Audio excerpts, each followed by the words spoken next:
Bagamat hindi nakapasok ang lahat ng kaalyado ng mga Duterte sa senatorial race, tila pabor pa rin sa kampo ng kasalukuyang Vice President na si Sara Duterte ang 5 nitong solidong kaalyado na papasok sa Senado, lalo na't kakaharapin nito ang nakaambang na impeachment trial na lilitisin ng Senado. Kaya napakamahalagang papel ang gagampanan ng 5 senador na umano'y solidong kaalyado ni Vice President Sara Duterte. Narito ang buong pagpapaliwanag ng isang political analyst na si Prof. Ana Malindogoy na tila siyang sumampal ng katotohanan sa lahat ng nasa likod ng di umano'y pagpapatalsik sa pwesto sa pagkapangalawang Pangulo ng Pilipinas ni Vice President Sara Duterte Carpio. Panoorin ang full video. Sa akin, ang election na to, though I was not really too happy because maraming nangyaring mga irregularities kasi minomonitor ko yung buong election. In a way, for me, satisfactory na rin on the side of the Dutertes and on the side of the opposition, yung 5 na alam kong solid will be on the side of the VP, especially with the upcoming impeachment trial sa Senado. Sa akin kasi, to be honest and frank with you, Admar and MJ, even before the election, ang prediction ko talaga, at kahit man sa ibang nating mga kasama sinasabi ko, kasi minsan tinatanong nila ako, yung prediction ko talaga dyan is, sabi ko, sa PDP laban, mga 3 or 2 ang lalabas dyan. It's precisely because I think I'm very realistic when it comes to the kind of politics that we have in the country and also very realistic sa mga variables na meron tayo sa Pilipinas when you talk about real politics. Kasi alam ko na unang-una dun sa kabila, they have the administration, they have the money, they have all the resources, they have the machinery of the BBM administration, and at the same time medyo may agam-agam dun sa automated election. So yun yung realization ko even before the actual election. So ang sabi ko nga, probably my prediction would be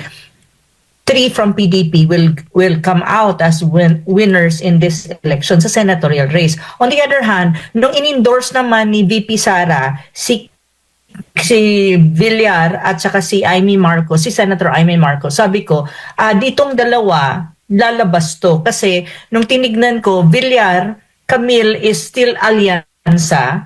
Kasama pa rin siya doon sa kabila, hindi naman siya tinanggal Pero at the same time, nakuha niya ang suporta ng mga Duterte at nakuha niya ang Duterte votes or yung mga solid Duterte supporters. So makikita mo, alam ko na papasok si Villar. Kasi din, alam ko rin kung bakit nilapitan si VP. It's precisely because nung una, yung mga survey, wala siya sa survey, wala siya sa Magic 12. On the other hand, si Senator Amy naman, nung una kasi hindi pumapasok si Senator Amy sa Magic 12 or medyo feeling ko nanganganib yung kanyang winnability. However, nung inintroduce na siya in-endorse na pala siya ni VP Sara, ang sabi ko, papasok siya. Sa akin kasi analysis ko, papasok siya.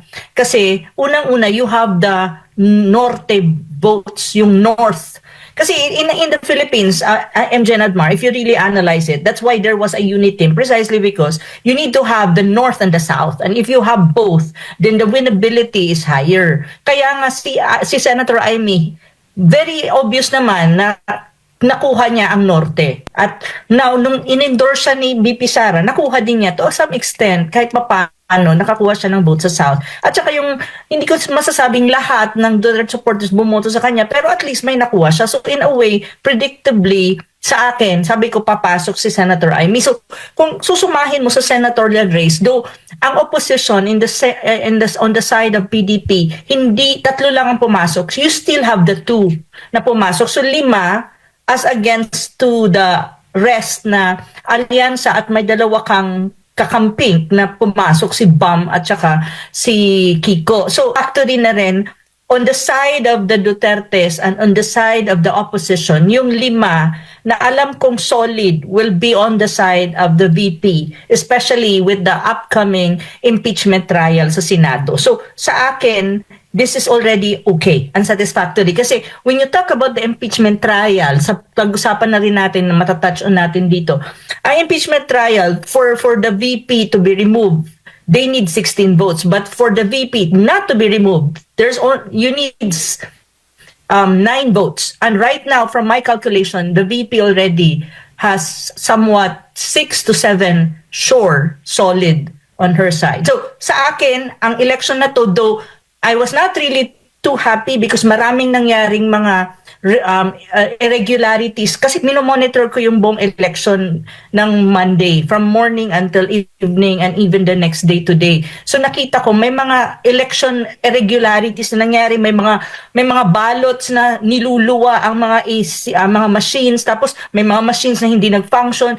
may mga ballots na bumoto ka pa lang, bumoto ka hindi nagre-reflect yung resibo doon sa mga binoto mo. Ang dami-dami. At saka may mga crime related na mga nangyari during the election, ang daming mga election related crime to some extent at saka irregularities na nakita natin. Ngunit when you talk about the result, especially sa senatorial race, sa akin, okay na ako doon. Medyo satisfied ako 5.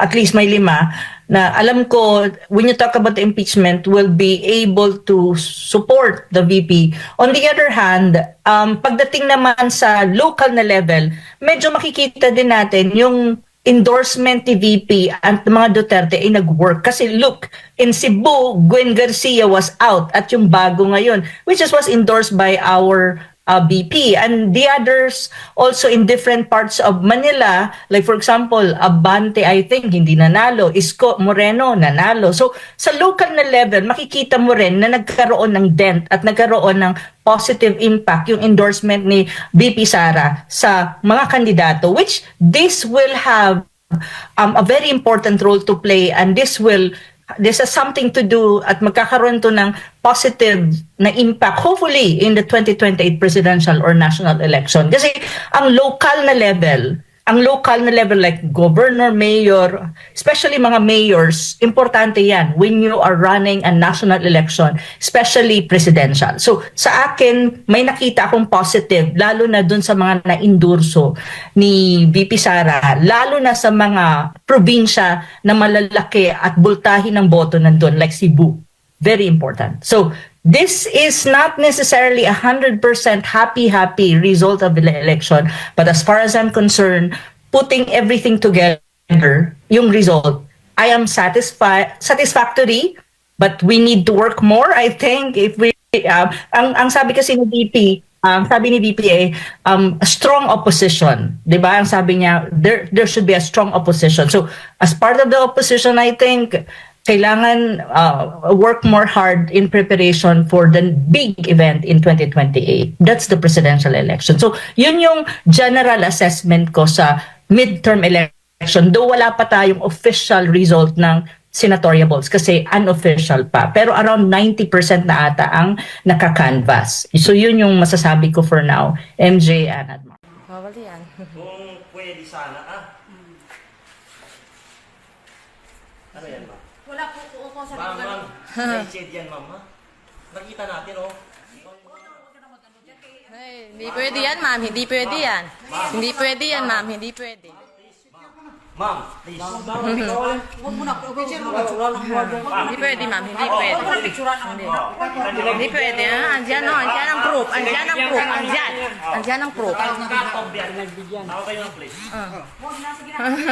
Hindi pwede. Hindi pwede, ma'am. Hindi pwede. Matagal na kami dito sa, eleksyon. Ganito na lang. Tawag ka. Hindi mo na pag-picture.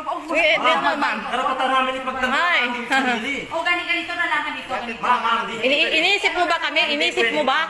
Iniisip mo ba yan bago mo ginawa? Hindi, si ma'am. Hindi ako. Ma'am, kayo nag-ano ka dyan, tumayo ka dyan, tapos, alam ko na may ginagawa tayo dito. Videoan mo ako. Tawag na lang po isa. Pulis. Tawagan yung Yung pulis. Tawagin na ang pulis. Pulis. Ngayon na. Ayun. Huwag ka lang mag, ano. Huwag ka magtago, ma'am. Huwag ka magtago. Huwag ka magtago. Sandali lang, sandali lang, sandali lang. Sandali lang. Meron pa, ma'am. Meron. Wala ka. Meron. Meron pa dito, ma'am. Ayan. Meron. Ito, mga dati pa ito na. Hindi dati yan. Hindi dati yan. Bakit nilagyan siya kung dati pa yan? Ipakita mo, ipakita mo. Ano na lang,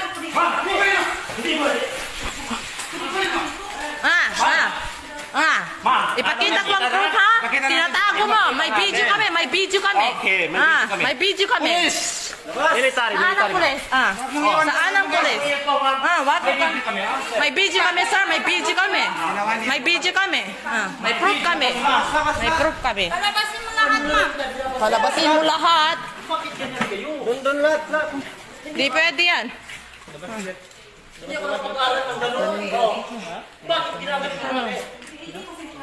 Patas kaming lumalaban.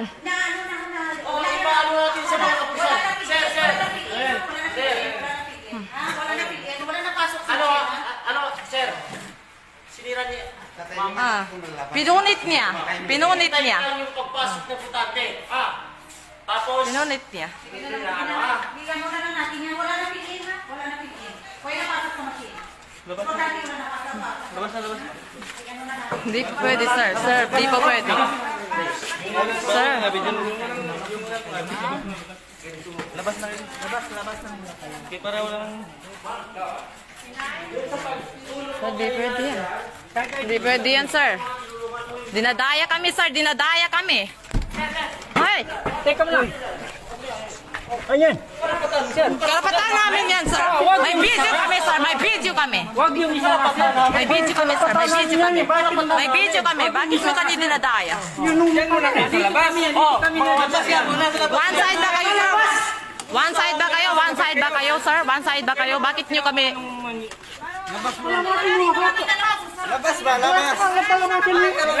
Bakit ganyan kayo, sir? Bakit ganyan kayo, sir? One side ba kayo? One side kayo? Kayo mag-usap. One side kayo, sir? One side kayo?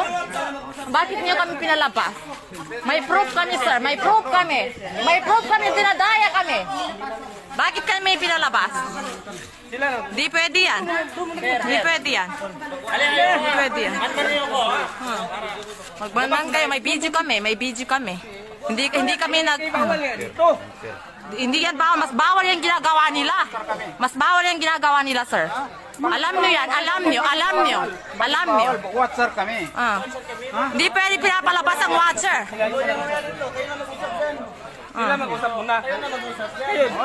Sige. Sige, Papa. Ukot ni. Sa kano, Papa? Ukot. Kasi, hindi ako mataon. Hindi ako mataon. Sa kanino mataon? Bapa. Bapa. Kilala yung may alam, di ba? Bapa. Kung ano. Alam namin, nakita namin. Pinapigilan na kayo, manulat na pa.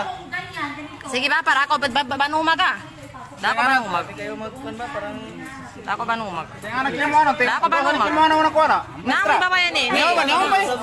Why? Hindi ka ba yung ginana niya? Kutungan. Di ka manggaya. Di ka manggay. Tidali Hindi mo ka ka magkay. pa sa kuha na. Ba't niyo kami dinadaya? Kaya pala. Ginadaya pa kami Kaya dun sa pala. dadayain din naman kami. Ang babait niyo. Kaya pala ang bait niyo sa amin. Kanina pa. Akala namin napakabait nyo. Hindi pa pala. Dabaliw. May proof kami.